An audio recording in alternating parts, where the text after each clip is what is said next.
Hello everyone, আসসালামু আলাইকুম। আমি শাহিদ পারভেজ।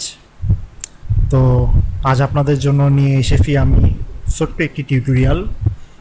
সেটি হচ্ছে আমরা ইলাস্ট্রেটরে কীভাবে রোটেট টুল ইউজ করতে পারি।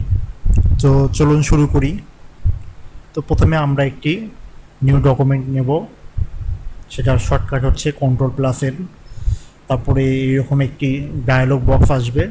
তো এখানে দেখুন সাইজ আমি নিচ্ছি লেটার।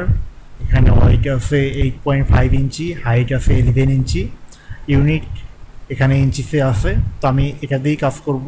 তো চলুন আমি ওকে করে দিই। তারপর দেখুন আমি যেই মাপে ডকুমেন্টটি নিয়েছি, তো সেই মাপেই কিন্তু একটি পেজ চলে আসছে। তো আমরা এখানে কাজ করব।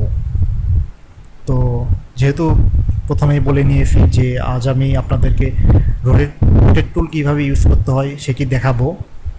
তো চলুন শুরু করি। তো আমরা প্রথমে পেন টুল দিয়ে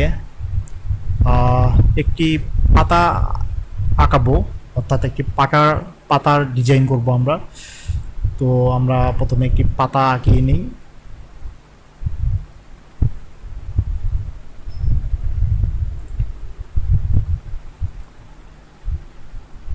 তো আমরা মোটামুটি একটা পাতার শেপ তৈরি করে নেব। তো এই হলো আমাদের পাতার শেপ।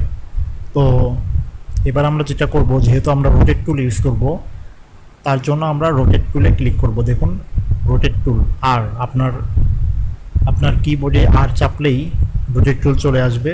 তারপরে দেখুন একটু ভালো করে যদি লক্ষ্য করেন, দেখবেন এখানে একটি অ্যাঙ্কর পয়েন্ট আছে। দেখুন এই যে, তো এটাকে আমি এখানে নিয়ে আসব। তো জাস্ট এখানে ক্লিক করলেই দেখুন ওই শেপটি এখানে চলে আসছে। তো এবার আমরা যেটা করব, এটাকে একটু রোটেট করব। তো রোটেট করতে গেলে যেটি করতে হবে, আপনার কিবোর্ডে অল্টার চাপতে হবে। অল্টার চেপে মাউসের যেদিকে আপনি রোটেট করতে চান সেদিকে রোটেট করতে হবে। তো আমি করছি, দেখুন। তো দেখুন আমি খুব ইজিলি রোটেট করতে পারলাম।